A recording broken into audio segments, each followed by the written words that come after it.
Hello है Ram Ram dear students, welcome to urgent official. मैं Saurabh Girati. Rural governments in Rajasthan देख रहे थे अपन। इसका कोड देख लेना आप बीए थर्ड सेमेस्टर के लिए। यूनिट 1, यूनिट 2, यूनिट 3 ये कंप्लीट कर ली थी अपन ने। आज अपन यूनिट 4 देखेंगे। राजस्थान में agriculture, importance of role of agriculture in economy of Rajasthan, यानी कि राजस्थान में कृषि का महत्व है और इसका अर्थव्यवस्था पर क्या प्रभाव है ये देखेंगे। और new agriculture policy of Rajasthan, यानी राजस्थान में नई कृषि नीति देखेंगे। हाँ, ये दो टॉपिक है। राजस्थान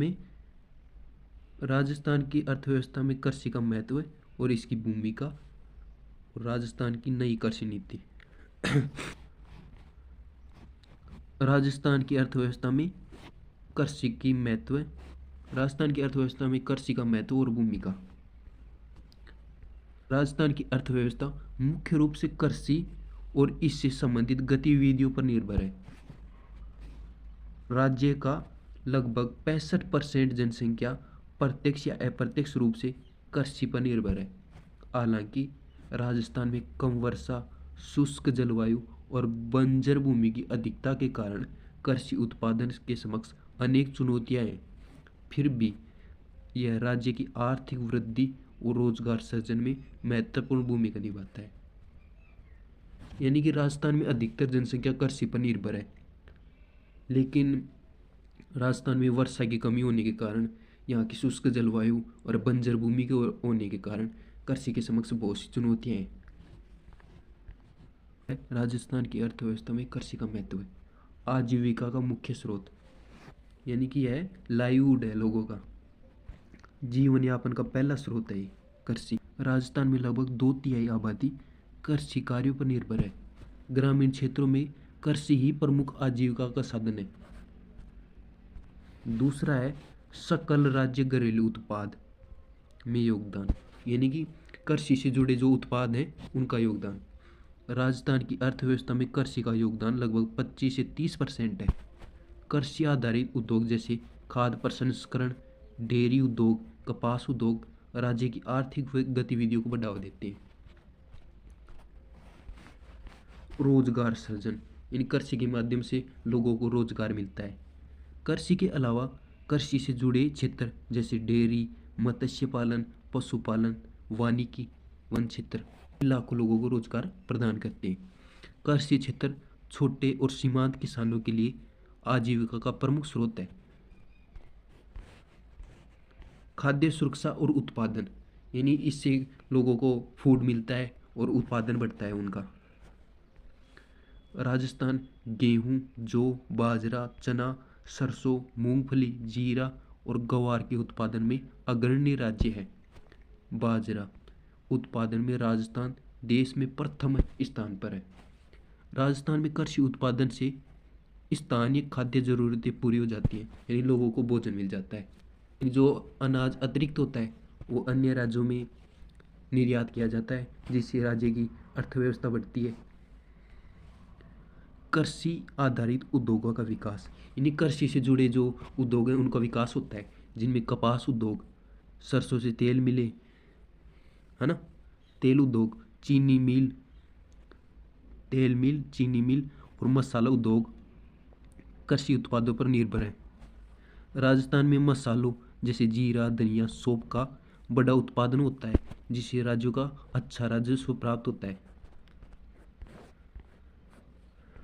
सहायक गतिविधियाँ, यानी कृषि से जुड़े जो व्यवसाय होते हैं वे भी ग्रोथ करते हैं कृषि के होने से, जिनमें कृषि के साथ पशुपालन, दुग्ध उत्पादन भी अर्थव्यवस्था में महत्वपूर्ण भूमिका निभाता है। राजस्थान देश में दुग्ध उत्पादन में अग्रणी है। अमूल और सरस डेयरी जैसी कंपनियां सक्रिय हैं। राजस्थान में ग्वारगम का सबसे अधिक उत्पादन होता है, जो निर्यात में महत्वपूर्ण भूमिका निभाता है।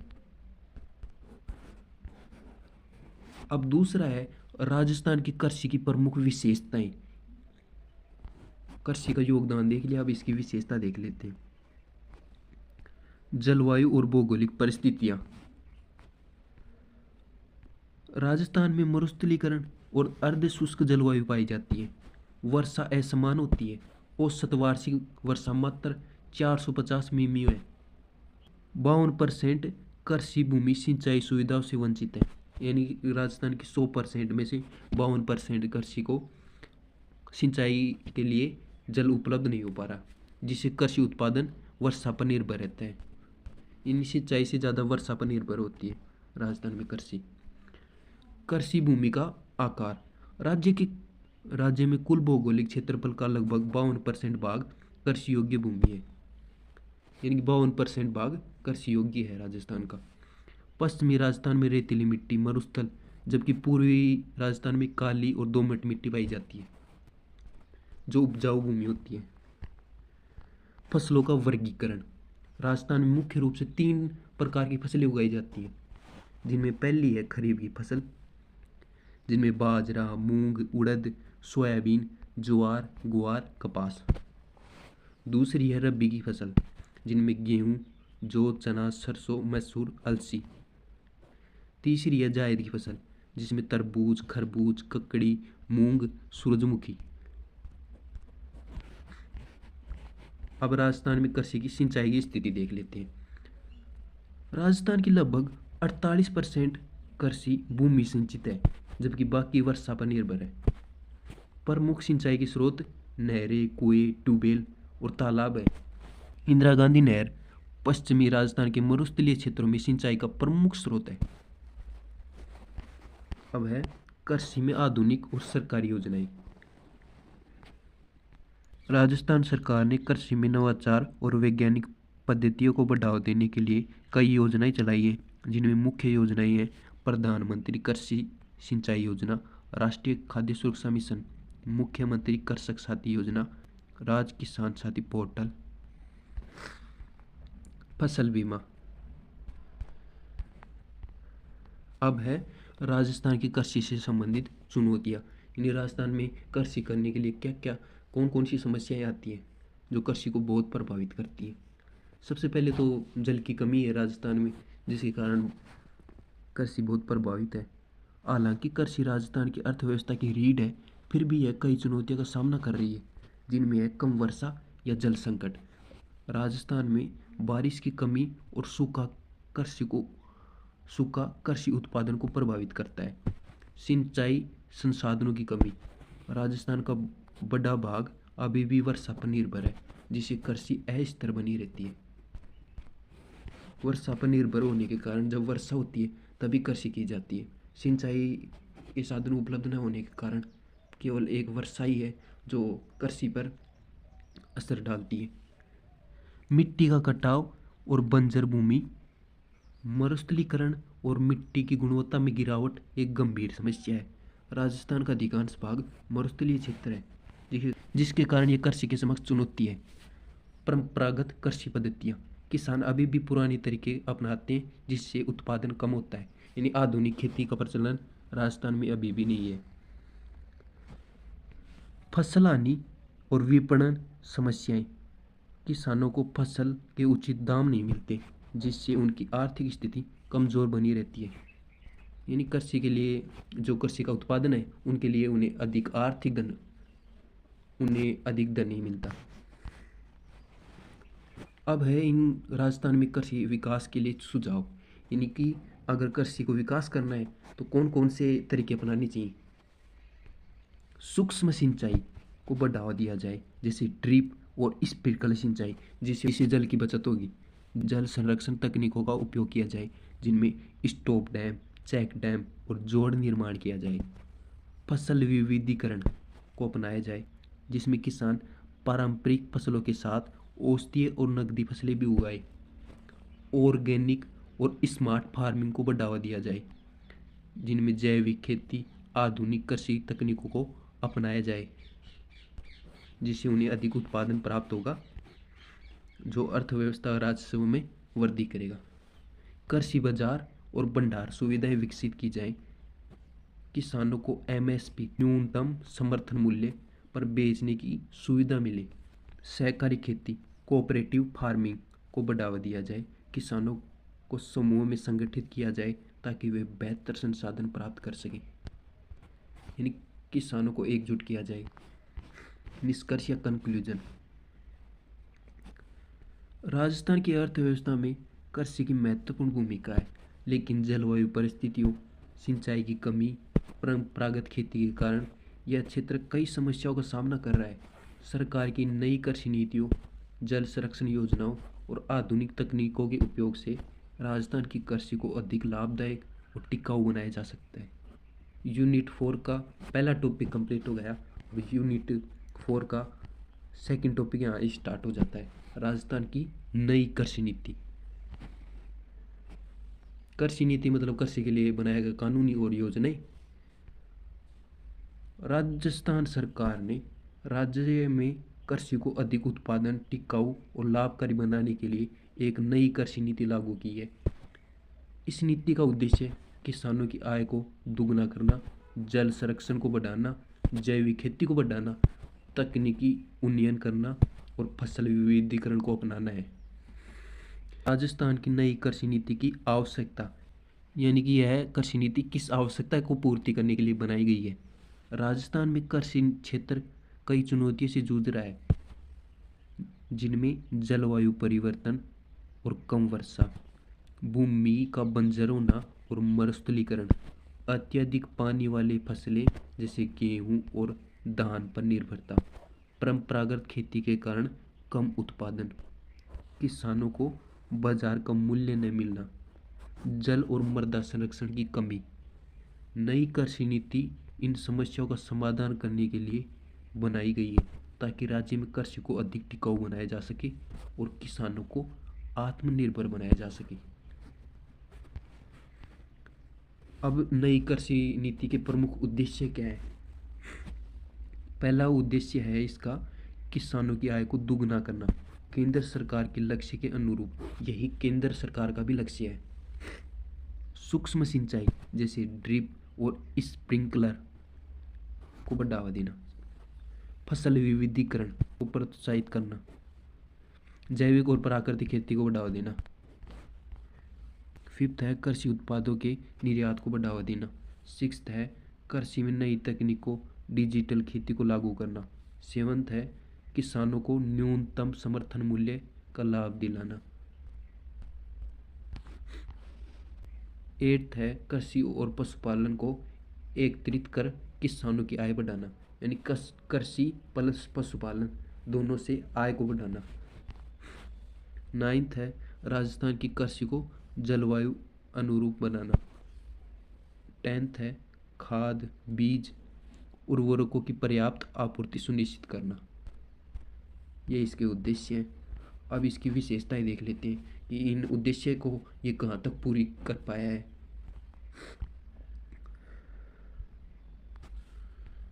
पहला है जल संरक्षण और सिंचाई सुधार।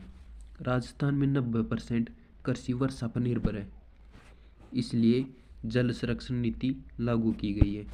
ड्रिप और स्प्रिंकलर सिंचाई को अनिवार्य रूप से बढ़ावा दिया जाएगा। इंदिरा गांधी नहर परियोजना, जल बचाओ अभियान और वाटरशेड प्रबंधन कार्यक्रम को मजबूत किया जाएगा। सिंचाई क्षेत्र का विस्तार करने के लिए नई नहरें और जलाशय बनाए जाएंगे।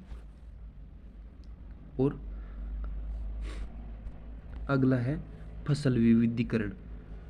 अधिक पानी खर्च करने वाली फसलें जैसे गेहूं, धान की बजाय कम पानी वाली फसलें जैसे बाजरा, जौ, दालें, ग्वार, जीरा, मूंग, सोयाबीन को बढ़ावा दिया जाएगा।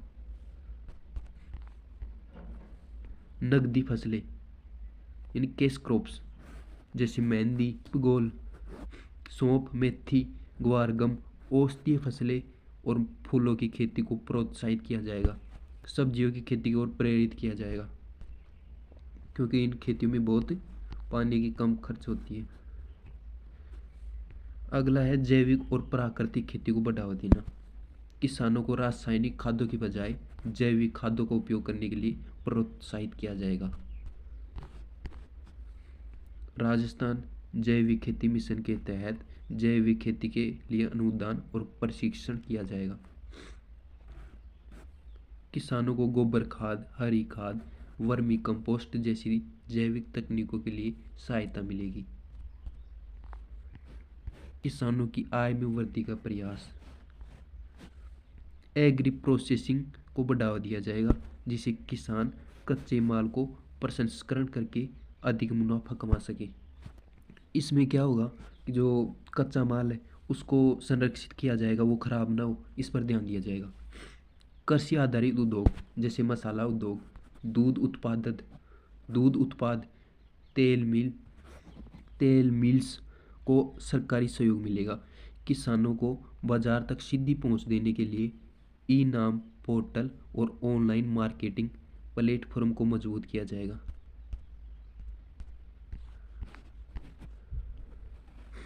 कृषि विपणन और भंडार सुविधा को विकास। किसानों को उनके उत्पाद का उचित मूल्य दिलाने के लिए मंडियों का आधुनिकीकरण किया जाएगा। एमएसपी यानी कि न्यूनतम समर्थन मूल्य पर अधिक फसलों को शामिल करने की योजना। कोल्ड स्टोरेज और वेयर हाउस सुविधाओं का विस्तार किया जाएगा ताकि किसान अपनी फसल को अधिक समय तक सुरक्षित रख सकें। कृषि में तकनीकों का सुधार। ड्रोन तकनीक, सेंसर बेस्ड खेती और आर्टिफिशियल इंटेलिजेंस का उपयोग किया जाएगा। किसानों को मोबाइल ऐप्स और पोर्टल के माध्यम से कृषि संबंधी जानकारियाँ उपलब्ध कराई जाएंगी। बीजों की गुणवत्ता सुधार। नई तकनीकों को अपनाने के लिए कृषि अनुसंधान केंद्रों की संख्या बढ़ाई जाएगी। किसानों को डिजिटल किया जाएगा, मोबाइल ऐप्स और पोर्टल के माध्यम से उन्हें जानकारियाँ उपलब्ध कराई जाएंगी। कृषि और पशुपालन का एकीकरण। कृषि के साथ डेयरी, बकरी पालन, मुर्गी पालन और मछली पालन को प्रोत्साहित किया जाएगा ताकि किसानों की आय में वृद्धि हो। किसानों को डेयरी उद्योग से जोड़ने के लिए अनुदान और ऋण सुविधाएं उपलब्ध की जाएंगी। अगला है सरकारी योजनाओं का लाभ किसानों तक पहुंचाना। राजस्थान में लागू प्रमुख योजनाएं, जिनमें पहली है प्रधानमंत्री फसल बीमा योजना, प्रधानमंत्री कृषि सिंचाई योजना, राष्ट्रीय खाद्य सुरक्षा मिशन, मुख्यमंत्री कृषक साथी योजना, राजस्थान जैविक खेती मिशन। अगला है राजस्थान की नई कृषि नीति के लाभ। मेरे को लगता है कि इससे एक क्वेश्चन आ सकता है बर्थडे वाला। किसानों की आय में वृद्धि होती है, कम पानी में अधिक उत्पादन संभव होगा, राज्य में कृषि की जलवायु को अनुकूल बनाया जाएगा, किसानों को जैविक खेती से अधिक लाभ मिलेगा, फसल विविधीकरण से नए बाजार विकसित होंगे। यानी नई नई फसल उगेगी तो नया नया उत्पाद बनेगा और नए नए बाजार में डेवलपमेंट होगा। डिजिटल खेती से उत्पादन में लागत कम होगी, यानी आधुनिक खेती से उत्पादन में लागत कम होगी। चुनौतियाँ और समाधान। एक साइड में चुनौतियाँ हैं कृषि से संबंधित और एक साइड उनका समाधान है। कम वर्षा और जल संकट के लिए ड्रिप सिंचाई और वर्षा जल संचयन किया जाना चाहिए, यानी ड्रिप सिंचाई का उपयोग किया जाना चाहिए और वर्षा पर आधारित जो कृषि होती है उनको अधिक किया जाना चाहिए। किसानों की अशिक्षा और तकनीकों की ज्ञान की कमी को कैसे दूर कर सकते हैं? कृषि प्रशिक्षण केंद्रों की स्थापना कर परंपरागत खेती की आदतें को कैसे दूर कर सकते हैं? आधुनिक तकनीकों का प्रचार करके। कृषि उत्पाद का उचित मूल्य नहीं मिलना, इसके लिए क्या सुधार कर सकती है? ई नाम पोर्टल, कृषि मंडियों का विकास किया जाए। निष्कर्ष या कंक्लूजन। राजस्थान की नई कृषि नीति कृषि क्षेत्र में व्यापक सुधार लाने, किसानों की आय बढ़ाने के लिए बनाई गई है। इसके अंतर्गत जल संरक्षण, फसल विविधीकरण, जैविक खेती, आधुनिक तकनीकों का उपयोग करके बाजार सुधारों पर विशेष ध्यान दिया गया है। यदि इस नीति को सही ढंग से लागू किया गया तो राजस्थान की कृषि और अर्थव्यवस्था में बड़ा बदलाव देखने को मिलेगा। हाँ डियर स्टूडेंट्स, यूनिट 1, 2, 3, 4 सभी कंप्लीट हो गए। Thanks for watching. वीडियो पसंद आए तो वीडियो को लाइक करना, चैनल को सब्सक्राइब करना। धन्यवाद। अगर इसकी पीडीएफ चाहिए तो टेलीग्राम चैनल ज्वाइन कर लेना, वहाँ आपको पीडीएफ मिल जाएगी।